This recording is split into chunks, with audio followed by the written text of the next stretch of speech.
हम सब के जीवन में कई बार ऐसा होता है कि हम लक्ष्य के बिल्कुल निकट होते हैं, परंतु अचानक हमारे मार्ग जैसे बंद हो जाते हैं या फिर हम भ्रम में फंस जाते हैं। कभी कभी उस भ्रम से जूझकर हार मान लेते हैं, कभी कभी उस भ्रम को ही लक्ष्य समझ लेते हैं और प्रत्येक स्थिति में हमारा लक्ष्य हमसे दूर होता जाता है। अब प्रश्न ये उठता है कि ऐसे में क्या किया जाए, और उत्तर है धैर्य। मन जब अधीर होता है तब सोचने समझने की क्षमता खो देता है, भ्रम के माया जाल में फंस जाता है और अंततः थक कर हार जाता है। जबकि धीरज रखने से मन शांत होता है, आप एकाग्रचित होते हैं, भ्रम के माया जाल से निकलकर अपने लक्ष्य को देख पाते हैं। इसीलिए धीरज रखना सीखें, क्योंकि ये बहुत बड़ी शक्ति है। हमें वासुदेव और श्री बलराम से संधि करनी होगी। द्वारका से संधि? द्वारका से तुम्हारी संधि नहीं होने दूंगा कर्ण। अब देखना बलराम कैसे तुम्हारा विनाश करेंगे। ये आप क्या कह रहे हैं इंद्रदेव? नंदिनी को आप कैसे लेके जा सकते हैं? विवशता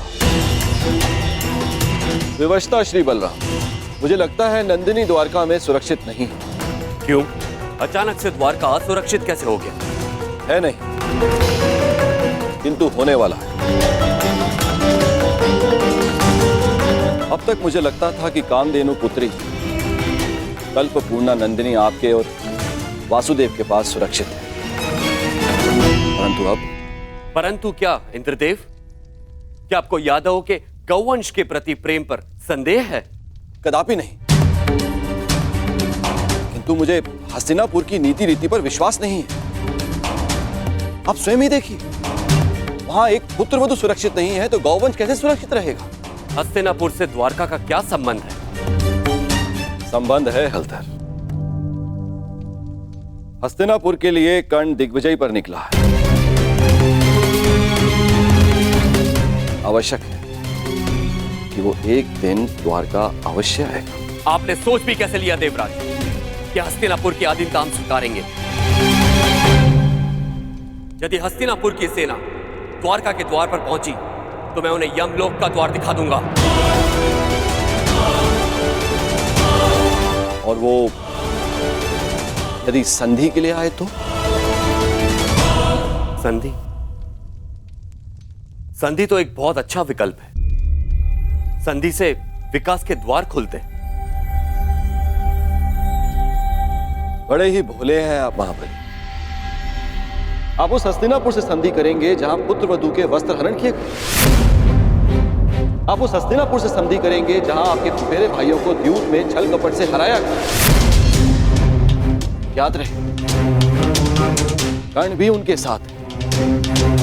एक सूत पुत्र से संधि करेंगे आप? द्वारका में वर्ण भेद नहीं है इंद्रदेव। किंतु कर्मों का क्या? उस कर्ण ने छल कपट करके अपने गुरु से विद्या प्राप्त करी। खुले दरबार में द्रौपदी का अपमान होते देखा। आपके बहनोई अर्जुन के प्राणों का प्यासा है वो, कोई योद्धा नहीं है वो, एक छलिया है। और आप चले हैं उनसे संधि करें। आपको स्मरण है कि वो आपसे संधि क्यों करना चाहते हैं? मैं बताता हूं आपको, ताकि जब पांडव वनवास से वापस लौटे और युद्ध आरंभ हो तो उन्हें आपका समर्थन मिल सके।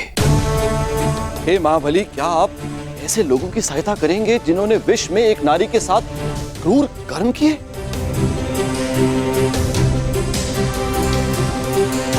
तो और क्या विकल्प हो सकता है इंद्रदेव? यदि कोई मित्रता का हाथ बढ़ाने के लिए आपके घर तक आए तो आप उसे कैसे ठुकरा सकते हैं? यदि मित्रता का अवसर ही ना दिया जाए तो? कैसे?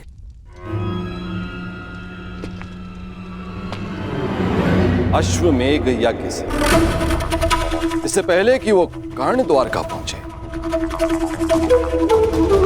आप अपने नाना श्री के प्रतिनिधि बनकर यज्ञ आरंभ कीजिए। अश्व छोड़िए, यदि कर्ण ने उस अश्व को जाने दिया तो वैसे ही हस्तिनापुर आपका अधीन हो जाएगा, और यदि रोक लिया तो आप युद्ध करके उसका नाश कर सकते हैं। ये अच्छा विकल्प है।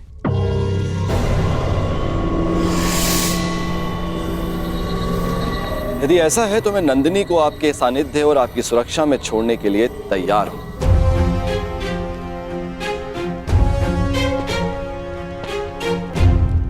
दाऊ,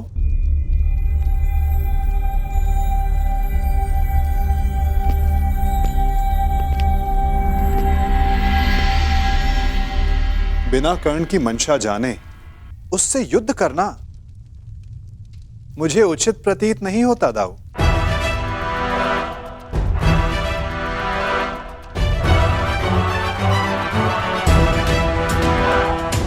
मुझे ऐसा प्रतीत होता है कि आप नंदिनी की सुरक्षा करने में समर्थ नहीं।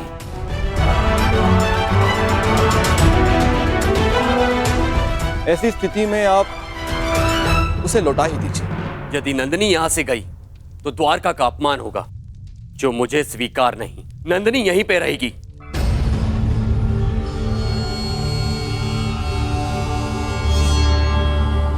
अश्वमेध यज्ञ का आयोजन होगा कन्हैया? ये तुम्हारे ज्येष्ठ का आदेश है।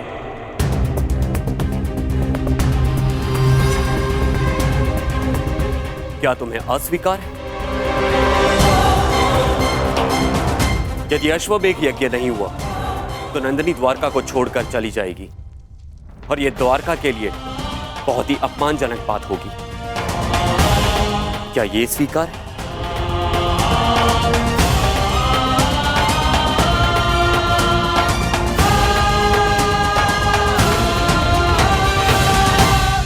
मैं आपके आदेश के परे कहां हूं दाऊ। जैसी आपकी इच्छा।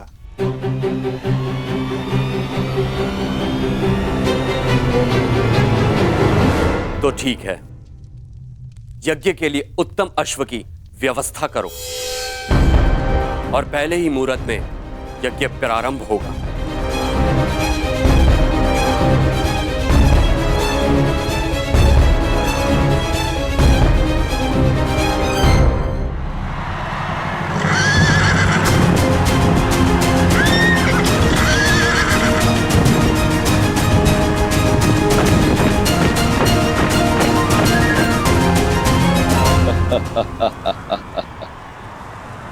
इसे कहते हैं समय का चक्र।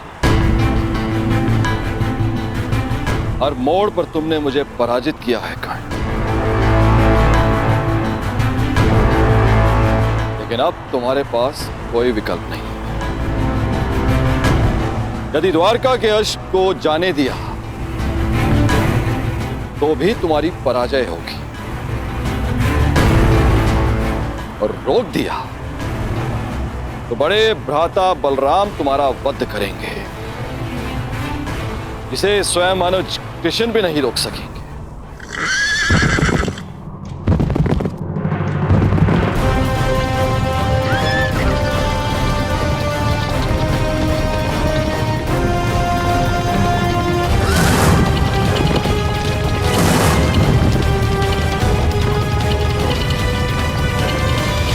रुको!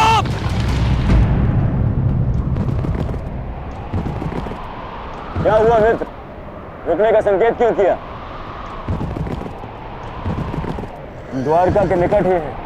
अश्व के पश्चात के स्वर सुनाई दे रहे हैं युवराज। ये अश्व की नहीं, तुम्हारे पतन की पश्चात है ये कर्ण।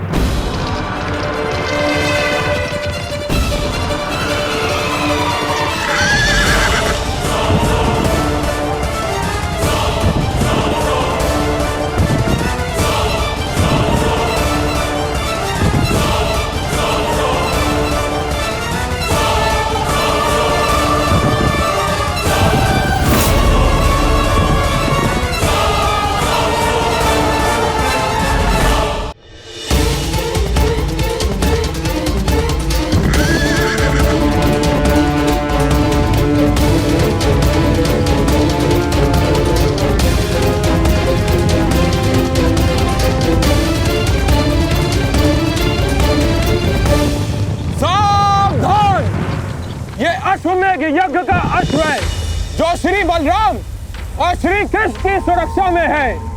इसे रोकने वाला नारायणी सेना के साथ युद्ध को निमंत्रण देगा। अंगराज, ये अश्वमेध यज्ञ कर रहे हैं तो हम भी दिग्विजय यात्रा पर निकले हैं। रोक लो यश, हो जाने दो युद्ध। आज उस छलिए कृष्ण को भी हस्तिनापुर के वाणों का स्वाद चखने दो। नहीं मामाश्री, बात केवल कृष्ण की नहीं, हलधर बलराम की भी है। एक बार बलराम ने हमारी मित्रता स्वीकार कर ली, फिर जीवन भर पांडव हमारे समीप नहीं आ पाएंगे और ना ही कृष्ण हमारा कुछ भी बिगाड़ पाएगा।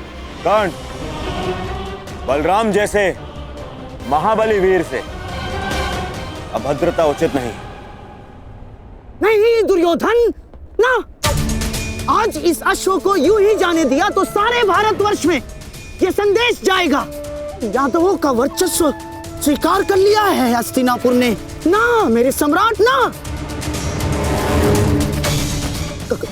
कर्ण, तुम हस्तिनापुर की सेना के सेनापति हो, स्मरण रहे।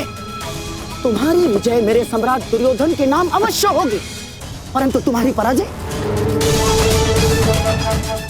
तुम्हारे मस्तक का ही कलंक बनेगी। कर्ण, स्मरण रखना। सोच क्या रहे हो कर्ण? रोक लो ये अश्व।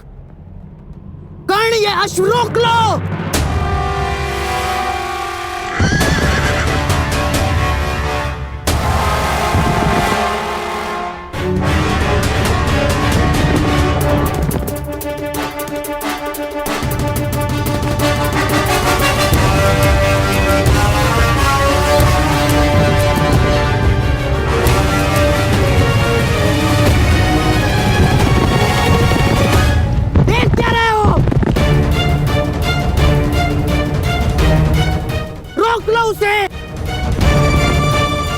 नहीं। कर्ण,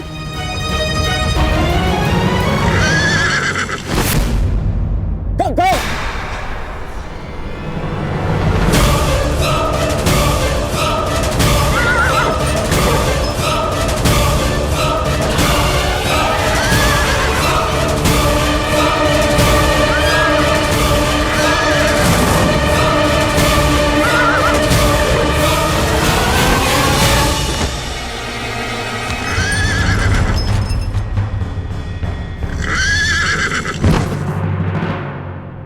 ये तुमने क्या किया मित्र? अब श्री बलराम का कोप सेना होगा हमें। अश्व को रोका गया है, आक्रमण!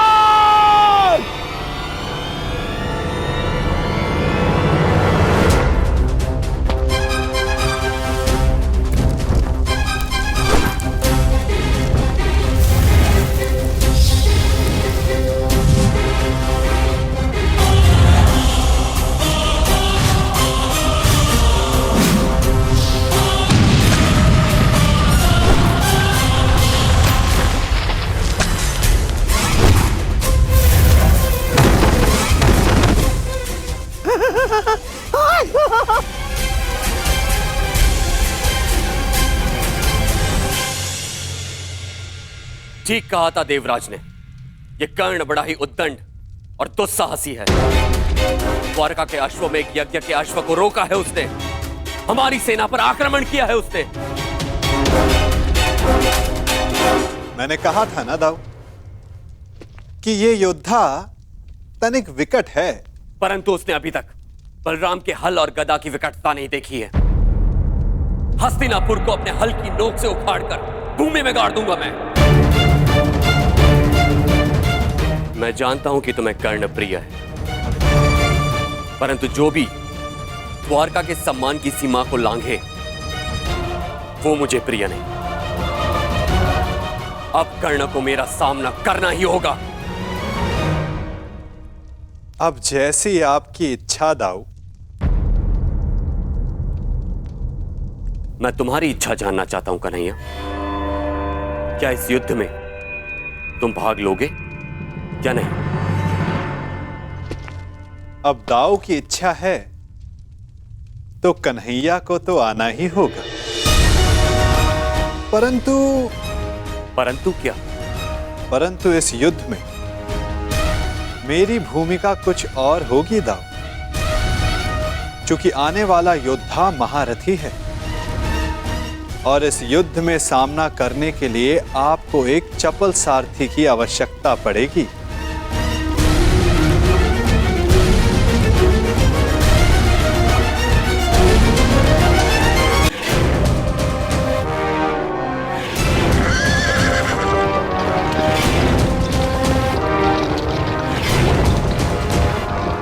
लो सम्राट, ये छलिया सारथी बनकर आया है, अर्थात शस्त्र नहीं उठाएगा। विजय निश्चित है सम्राट, विजय निश्चित है हमारी।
द्वारका के अश्व को रोकने वाले कर्ण, तेरा सामना बलराम से है। अपने प्रियजनों का स्मरण कर ले, क्योंकि तेरा स्वागत स्वयं यमराज करने वाले हैं। शत्रु ने ललकारा है, अंगराज उत्तर दो।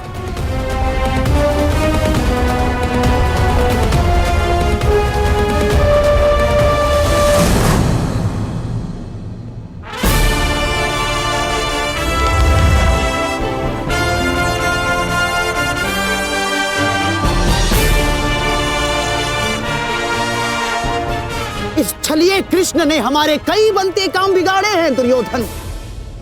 आज इसकी पराजय का आनंद हम उठाएंगे, द्वारका का पतन होगा।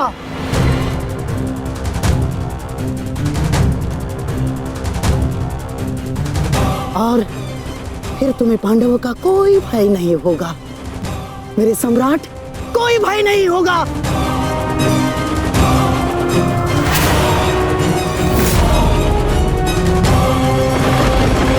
बाण संधान करो कर्ण, तुमने बाण संधान किया और मेरा प्रतिशोध पूर्ण होगा। आज मेरे एक परम शत्रु की हार निश्चित है, या तुम्हारी या कृष्ण की।